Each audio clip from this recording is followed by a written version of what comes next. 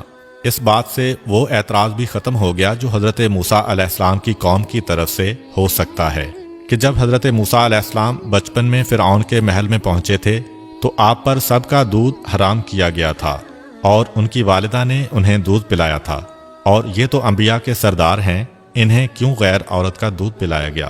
سفر تمام ہوا اور جناب حلیمہ سعدیہ اس بچے کو لے کر اپنے گھر پہنچیں۔ تاریخ میں لکھا ہے کہ جب بچے کو گھر میں لٹایا گیا تو جناب حلیمہ کی سواری وہ گدی 3 مرتبہ بستر رسول کے گرد طواف کرتی ہے اور پھر پیشانی کو زمین پہ رکھ کر انسانی آواز میں کہتی ہے کہ اے سردار انبیاء، میں آپ کی احسان مند ہوں کہ آپ کی وجہ سے میری بیماری ختم ہو گئی۔ حلیمہ سعدیہ پھر چونکیں، پھر ایک معجزہ دیکھا کہ اب سمجھ میں آیا کہ یہ ذات اس جانور کی بیماری ختم کرنے کا سبب بنی تھی۔ اور پھر تو ایسے واقعات، ایسے مشاہدات مسلسل پیش آتے رہے کہ حلیمہ سعدیہ حیران ہو کر سوچ رہی تھیں کہ جس بچے کو میں بادل نخواستہ اور مجبوراً لینے گئی تھی وہ میرے لیے کتنا بابرکت ثابت ہوا۔ یہ بات ذہن میں رہے کہ پیغمبر اسلام اس وقت حلیمہ سعدیہ کے گھر تشریف لائے تھے جب ان کے پورے قبیلے میں قحط تھا۔ جناب حلیمہ سعدیہ کہتی ہیں کہ ہم مکے سے اجرت میں پیسے نہیں غلہ لے کے آئے تھے، تو قحط میں انسانوں کے لیے خوراک مشکل تھی تو جانوروں کو کیا کھلا سکتے تھے، مگر پھر بھی اپنے جانوروں کو اپنے ہاتھ سے تو نہیں مار سکتے۔ روزانہ صبح کو اپنے جانوروں کو قبیلے کے چاروں طرف چرنے کے لیے بھیج دیتے ہیں، اور عجیب بات یہ ہے کہ سارے قبیلے کے جانور بھوکے واپس آ رہے ہیں۔ اگر کسی کو خوراک مل بھی گئی تو فقط اتنی کہ مرنے نہ پائیں مگر بھوکے رہ جاتے ہیں، روز بروز کمزور ہو رہے ہیں، اور میرے جانور انہی جانوروں کے ساتھ جا رہے ہیں، لیکن وہ جب واپس آتے ہیں پیٹ بھرے ہوئے آتے ہیں، جسم فربا سے فربا ہوتا جا رہا ہے۔ سارا قبیلہ حیران ہے کہ سارے جانور ایک ساتھ ہی ایک جگہ پہ جا رہے ہیں، لیکن سارے قبیلے کے جانور کمزور ہوتے جا رہے ہیں، اور حلیمہ سعدیہ کے جانوروں کے ساتھ اتنی برکت۔ جناب حلیمہ سعدیہ کہتی ہیں کہ جب یہ بچہ میرے گھر میں آیا اس وقت میرے گھر میں بھیڑ بکریاں، اونٹ اور باقی جانور ملا کر کل 22 جانور تھے، اور جب 5 سال بعد یہ بچہ ہمارے گھر سے گیا تو ہمارے جانوروں کی تعداد 1020 ہو چکی تھی۔ پیغمبر اسلام اس گھر میں جتنا عرصہ رہے احسان نہیں لیا، بلکہ حلیمہ سعدیہ اور ان کے قبیلے پر احسان کیا ہے۔ جناب حلیمہ مزید کہتی ہیں کہ مجھے اس بچے کا کوئی کام سر انجام نہ دینا پڑا۔ جب کبھی میں ارادہ کرتی کہ آج اس کے بالوں میں کنگھی کروں اور میں یہ دیکھتی کہ اس کے بالوں میں کنگھی ہو چکی ہے، جب ارادہ کرتی کہ اس کا چہرہ دھوؤں تو دیکھتی کہ اس کا چہرہ پہلے سے دھلا ہوتا، جب کبھی یہ ارادہ کرتی کہ آج اس کا لباس بدلنا ہے تو لباس پہلے سے بدلا ہوا ہوتا۔ میں حیران ہوا کرتی کہ یہ سارے کام کون انجام دے کے جاتا ہے، کون ہے، کس وقت آتا ہے، مجھے پتہ بھی نہیں چلتا۔ اور مسئلہ فقط حلیمہ سعدیہ کے گھر تک نہیں، حلیمہ سعدیہ کو تو برکت ملی ہی، مگر سارا قبیلہ پیغمبر اسلام سے متاثر ہو رہا ہے۔ یہی وجہ ہے کہ ان 5 سالوں میں یہودی پورا زور لگا رہے ہیں کہ پتہ تو چلے بچہ گیا تو گیا کہاں، مگر انہیں ذرہ برابر بھی خبر نہ مل سکی، فقط اس لیے کہ حلیمہ سعدیہ کا سارا قبیلہ پیغمبر اسلام پہ جان چھڑکتا ہے، پیغمبر اسلام سے محبت کرتا ہے۔ اور سبب یہ ہے کہ جناب حلیمہ کہتی ہیں کہ پہلے دن میں اس بچے کو لے کر اپنے قبیلے کے اس درخت کے پاس گئی جو سوکھا ہوا تھا۔ میں اس بچے کو لے کے اس درخت کے نیچے بیٹھی اور ہم نے دیکھا کہ خود بخود اس درخت پہ پتے آ گئے، سرسبز و شاداب ہو گیا اور پھل لگ گئے۔ اور فقط درخت کا مسئلہ نہیں ہے، جس کے گھر میں اس بچے کو لے کر جاؤں وہ گھر خوشحال ہو جاتا ہے، جو اس بچے کے قریب آ جائے اس کی قسمت ہی بدل جاتی ہے۔ یہاں تک کہ ہمارے قبیلے کی جو سب سے غریب عورت تھی، اتنی غریب تھی کہ اس کا لقب پڑ گیا ام المساکین، سارے مسکینوں کی ماں، یعنی سب سے غریب اور فقیر عورت۔ صرف ایک مرتبہ وہ میرے گھر میں کچھ مانگنے آئی، میرے گھر سے جب اسے کچھ نہ مل سکا اور وہ جانے لگی تو چلتے چلتے اس کی نگاہ اس بچے پر پڑ گئی۔ 14ویں رات کے چاند کی طرح اس کا چہرہ چمک رہا ہے۔ خود بخود وہ آگے بڑھی اور پیغمبر اسلام کی پیشانی کو بوسہ دیا۔ ایک عرصہ نہیں گزرا تھا کہ وہ ہمارے قبیلے کی مالدار ترین عورتوں میں شمار ہونے لگی۔ اسے اس بات کا احساس بھی تھا کہ یہ تبدیلی کس وجہ سے آئی ہے، چنانچہ اب وہ صبح شام آتی ہے اور اس بچے کے تلوے اپنی آنکھوں سے ملتی ہے۔ تو اب پورا قبیلہ کسی نہ کسی طرح پیغمبر اسلام سے استفادہ کر رہا ہے، اور سارے قبیلے کی برکتیں بڑھتی جا رہی ہیں، اور سارا قبیلہ پیغمبر اسلام سے محبت کرنے والا ہے۔ عجیب و غریب باتیں دیکھ رہے ہیں مگر کسی کو نہیں بتا رہے ہیں۔ پیغمبر اسلام درخت کے قریب سے گزریں تو اگر سوکھا ہوا درخت ہے تو وہ سرسبز و شاداب ہو جائے، سرسبز و شاداب درخت ہے تو اس کے سبزے میں اور اضافہ ہو جائے۔ کسی نہر کے قریب سے گزریں اگر سوکھی نہر ہے تو پانی جاری ہو جائے، اگر پانی جاری ہے تو پانی کی مقدار بڑھ جائے، جس کے کھیت کے قریب سے گزریں اس کی فصل کئی گنا بڑھ جائے۔ اس کے ساتھ ساتھ ان کے جانوروں کی تعداد بھی بڑھ رہی ہے، اور عرب میں اس وقت جانوروں کو سونے چاندی سے بھی زیادہ قیمتی سمجھا جاتا تھا، مگر جہاں جانوروں کی تعداد زیادہ ہو رہی ہے وہاں پر ان کے دشمن بھی زیادہ ہوتے جا رہے ہیں۔ چنانچہ عرب کے صحرا میں بھیڑیے بڑی کثرت کے ساتھ تھے، اور ہر قبیلے کا مسئلہ یہ ہوتا تھا کہ اپنے جانوروں کو بھیڑیے سے کیسے بچایا جائے۔ پیغمبر اسلام کے آنے سے انسانوں کو تو برکتیں ملیں، مگر کسی جانور کو بھی نقصان نہیں پہنچ سکتا ہے۔ ابتدا میں بعض جانور اس قبیلے کے کچھ جانور اٹھا کر لے گئے تھے، مگر بعد میں جب پیغمبر اسلام نے دعا کی تو ان جانوروں کو خود وہ بکریاں لا کر واپس کرنا پڑیں۔ چنانچہ اس قبیلے کے لیے سب سے اطمینان کی بات یہی تھی کہ پیغمبر اسلام کے وجود کی وجہ سے ہمارے جانور بھی محفوظ ہو گئے۔ یہ تمام مناظر دیکھ کر سارا قبیلہ پیغمبر اسلام سے محبت کر رہا ہے، اور پیغمبر اسلام تو گویا اب اس قبیلے کے سردار بن گئے۔ انشاءاللہ اگلی ویڈیو میں ہم پیغمبر خدا کے حضرت حلیمہ سعدیہ کے گھر سے واپسی اور ان کی والدہ اور دادا کے ساتھ زندگی گزارنے اور وہاں پر پیش آنے والے واقعات کے بارے میں بیان کریں گے۔ امید کرتا ہوں کہ آپ کو آج کی ویڈیو اچھی لگی ہوگی۔ اگر آپ کو ہماری ویڈیو اچھی لگی ہے تو ویڈیو کو لائک کریں، اور مزید اس طرح کی ویڈیوز دیکھنے کے لیے ہمارا چینل سبسکرائب کر لیں۔ ملتے ہیں نیکسٹ ویڈیو میں، اجازت دیجیے، اللہ حافظ۔